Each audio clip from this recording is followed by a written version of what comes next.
With our score this year for Modern Warfare 3, it was important for us to stay faithful to Modern Warfare 1 and Modern Warfare 2, but we wanted to also evolve it. We wanted to work with a composer who can incorporate themes that were already established, but take it to a new place, take it to a world that we were creating for Modern Warfare 3.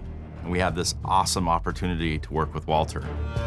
The game comes with a legacy from the last 2 decades of games that were developed in the Call of Duty universe with a vast soundscape. So I knew that this game had to be different and stand out on its own and reflect the storyline in the single-player campaign. And in order to do that, I needed to create its own sound world that still fits within a Modern Warfare Call of Duty franchise, but elevates and sounds different in its own way because our story goes quite dark in places. This is why I knew that I had to be menacing in the sound, so naturally I went to modular synths with electronic sounds just to find the heart of the score. For me, it really landed when Walter sent his demo to us. He recorded a bunch of soloists, some string players. He recorded small ensembles and put together this demo. And ultimately, that original piece that he created ended up being the core theme for Modern Warfare 3 that we've built upon. Walter came to the table and actually brought us new ideas just initially in the first demo he presented, where we're taking some of the natural and organic elements that have been present in scores past and some of the heavily electronic and process sounds and kind of blurring the lines even more than they had been in the past.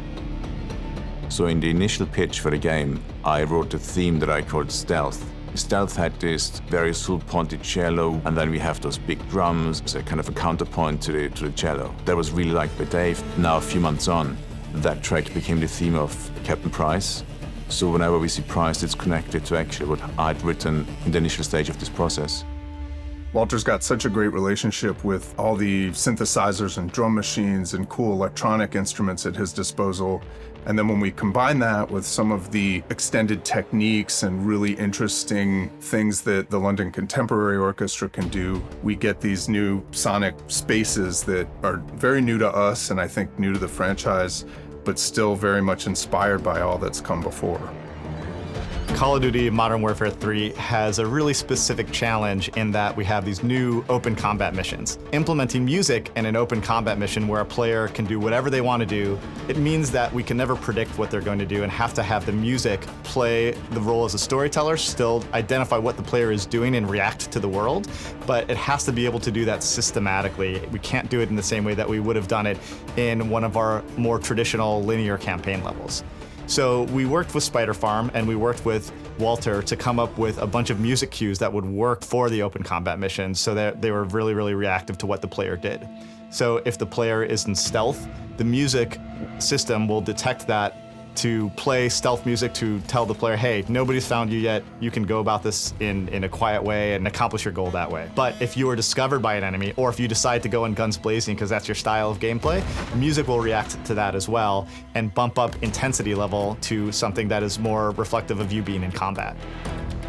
In the campaign, there's lots of really dynamic moments. You can go from sneaking around, which would be electronic pulses and ambient layers, to like full-blown combat, aggressive strings, rock and roll brass, big drums. And our job as a music team is to make sure that those transitions are as smooth and effortless and as cinematic as possible.